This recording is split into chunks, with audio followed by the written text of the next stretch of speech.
What is up, YouTube? My name is Alex. Welcome back to the Lifting Nomad. In the last little bit, I've been staying in Dublin, Ireland, and in this video, I want to go through my review of it as a digital nomad, what I think of the city, what I recommend coming back, would I come back, all that good stuff. So without further ado, let's get into the video.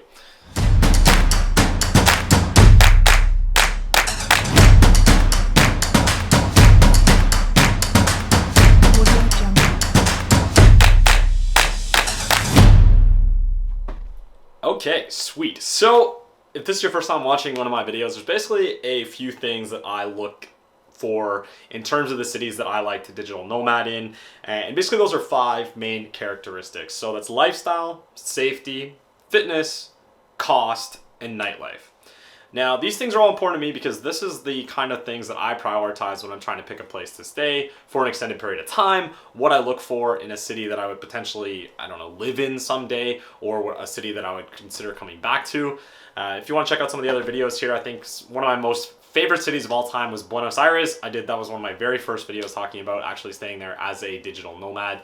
So let's talk a little bit about the lifestyle. So Dublin itself and Ireland as a whole is a very, very wet, very dreary, very cloudy, very gray sort of country. It rains pretty much every day. On average, on a yearly basis, it rains 275 out of 365 days of the year. So for my friends who maybe aren't so good at math, that is a lot. So basically it rains pretty much every single day. So while you're going to be traveling there, it is likely going to rain.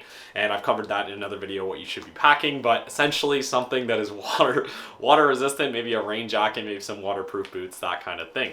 Now, in terms of the actual lifestyle of the city of Dublin, I'm going to talk a little bit about Ireland as a whole because the island of Ireland is very, very accessible. Within a few hours, you can basically go to every single corner of the island of Ireland. That even includes Northern Ireland, which is actually part of the United Kingdom. So one of the cities up there, Belfast, which is very, very popular. That's where the Titanic was built. Very common trip that people take from Dublin up to Belfast, doing like the Giant's Causeway, and there's like the dark hedges in a lot of these places that I'll show some of the clips here from when I was visiting them.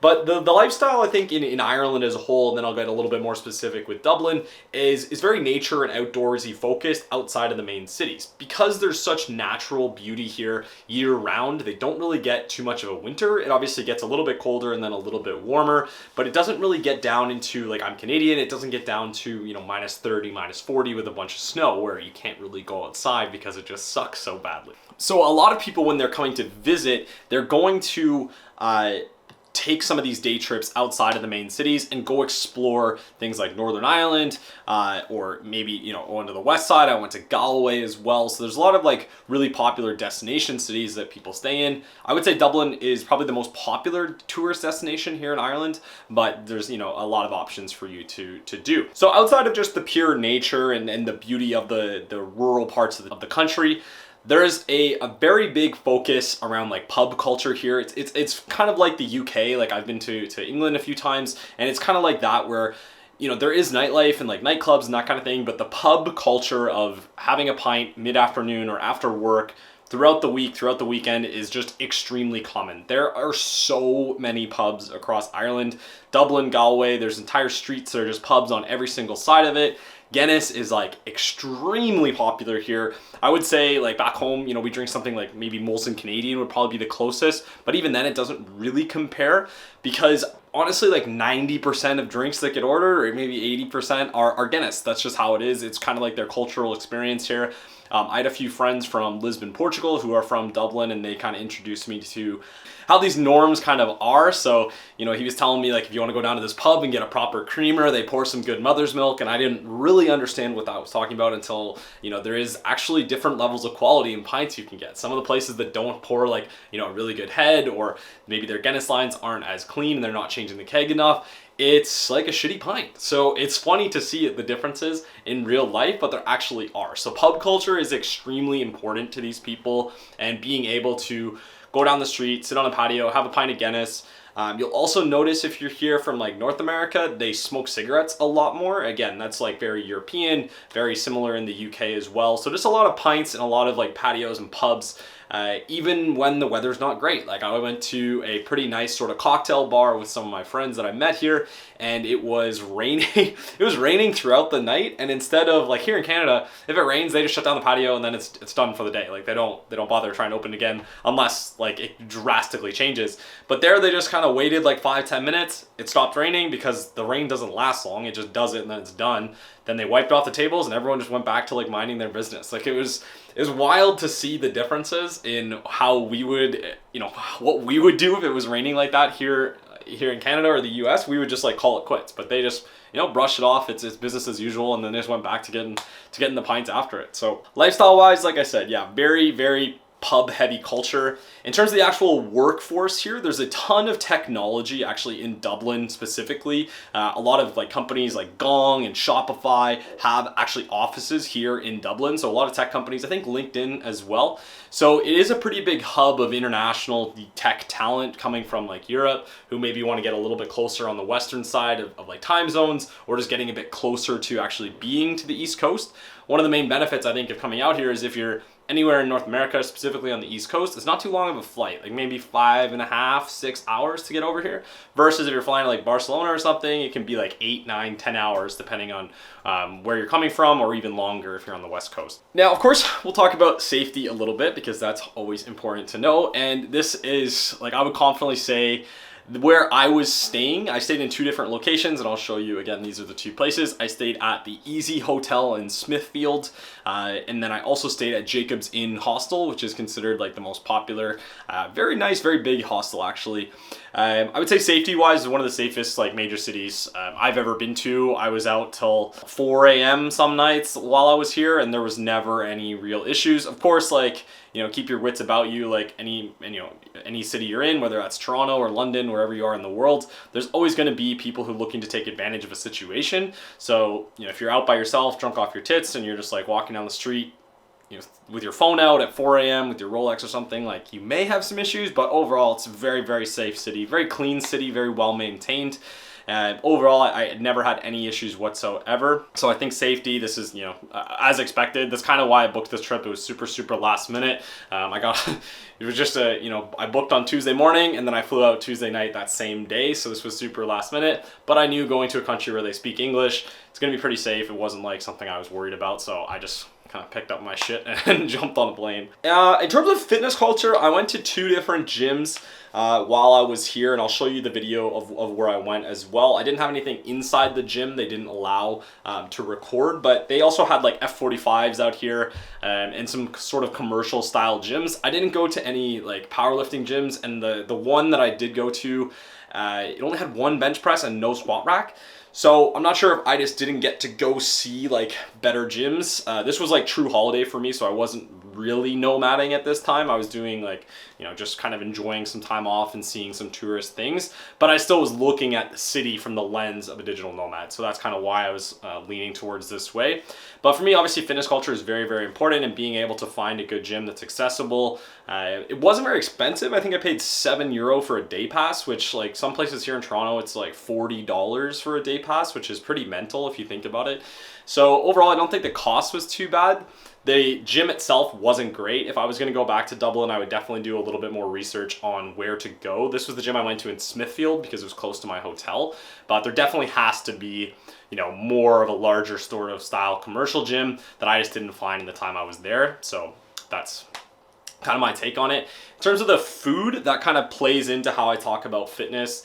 It was, I would say, more like, because it's more pub food, it's a lot of like fryer or what they call toasties, which is hilariously like, basically these pubs, you're just crushing Guinness all day long, and what do you want? Something to fill your stomach. So they have these things called toasties, which are these, they look like 4 like droppers of a toaster, like how toasters have 2 slots, these have 4 slots, and they're behind the bars, and basically the bartenders will make you a toasty, and it's like a ham and cheese or a ham and cheese and onion, and they'll just do like 2 slices of bread, ham and cheese, put it in this little toaster machine, it like closes them and tightens them up, boom, you get a toasty for like €10.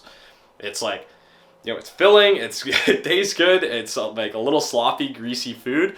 Definitely not like conducive to like gains or like trying to stay lean, especially in the summer. So overall, a lot of the restaurants I went to were kind of leaning towards that greasier pub food style. Now, that's not to say I actually went to this restaurant called Pichet, which was a French-inspired Michelin restaurant here in Dublin that was absolutely incredible. I had like a truffle risotto. I had a foie gras and tartare starter, and then they also had a big, I believe it was a porterhouse, like some really big cut of meat that was meant for 2 to 4 people. Unfortunately, I was just by myself, so I decided to just get a couple of the snacks instead of going all out there. But you would need to be a little bit more cognizant of how you're eating out, because I just didn't really find that much of like a health food culture here. Not to say that, you know, if you were really focused on it and you wanted to put the time in, you couldn't find it, but just on average, I think the average restaurant here was not that great for trying to stay in shape as well. Finally, I guess let's talk about the cost as well. So obviously very important if you're considering coming out here. The cost, it was fairly expensive, I would say, compared to most cities I've been to over the last few months. I still think, honestly, cheaper than Toronto. Toronto is so expensive these days. The one caveat was the actual housing prices were pretty expensive. Like, I was looking at some Airbnbs just for kicks, and there was some like $3,000-$4,000 for a month. So I would say it's likely going to be best to come out here with another person so you can split the cost of those apartments, so you're not just getting railroaded, you know, maybe a little kind of thing. But it was, you know, overall the cost of food and drink was not really that different than what you would expect in most major cities. I was getting pints for anywhere from like 5 to 7 euros for a Guinness, which for anyone who's in a really expensive city right now, that's not that bad. That's like $10 Canadian, $12 Canadian maybe for like a really expensive one. That's what I would expect to pay if I'm going out right now. So I don't think it was too different there. Food, very similar. If anything, a little bit cheaper than what I would expect in Toronto. So housing, maybe a bit more expensive. When I stayed at the hotel, I was paying $140 a night, which was actually, I thought, a pretty good deal. Given it was super last minute, maybe that's why it was a better price. In terms of nightlife, obviously that's really important. I like to go out, I like to socialize. That's one of the main reasons I like to travel so much. I would say the nightlife here was interesting. So because of the pub culture, during the day, it gets pretty sloppy around like dinner time, and you'll see people, like I saw a couple bar fights, and it's not like here where people get stabbed or anything like that. Like they just fist fight, then they get kicked out, and then they go down to the pub down the street and keep drinking. It was pretty wild to see, but I think, you know, overall the nightlife here, I did a few different pub crawls, which was really good. I think the big part of it is the live music scene is super thriving in Dublin and across Ireland as a whole. Like most of these pubs have incredible live musicians in them playing in the background while you're just having having pints. So people are dancing to this music, people are like vibing out. There's, you know, multiple floors of these places. There's live musicians on the street that are playing, and people actually stop, and it's much different, I think, than the panhandlers that we get used to back home, where you're just like, all right, get away from me. I don't have any change. I'm sorry, kind of thing. These are actually like really talented musicians that people wanted to sit and enjoy and listen to. So I thought it was kind of a cool thing to see that side of pub culture, was like the live music and actually wanting to stay longer in a place to enjoy the live music. Because personally, I'm not a huge live music person, so for me this was a little uncharacteristic. And then I ended up going to this nightclub called Copper Face Jack's. Anyone who's from Dublin or been there, they call it Coppers. It's pretty, as my friends described it, it's pretty loose.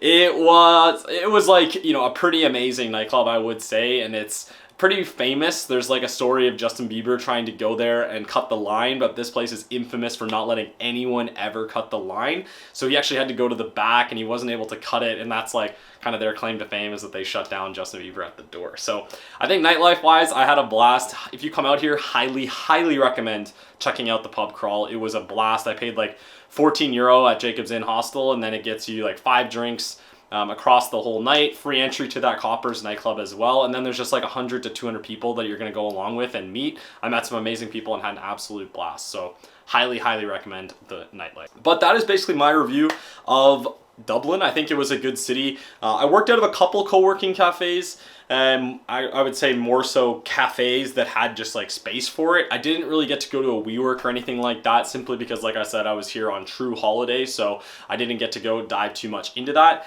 Infrastructure here is great. You're not gonna have any issues with internet. It's like obviously like a first world first world city with like world-class amenities, so it's not an issue at all. But that would be overall my opinion. I think it's great. I probably wouldn't come back as a destination to Dublin. It was a little too cold and a little too rainy for the places that I like to go spend my holidays or spend my money when I'm not working.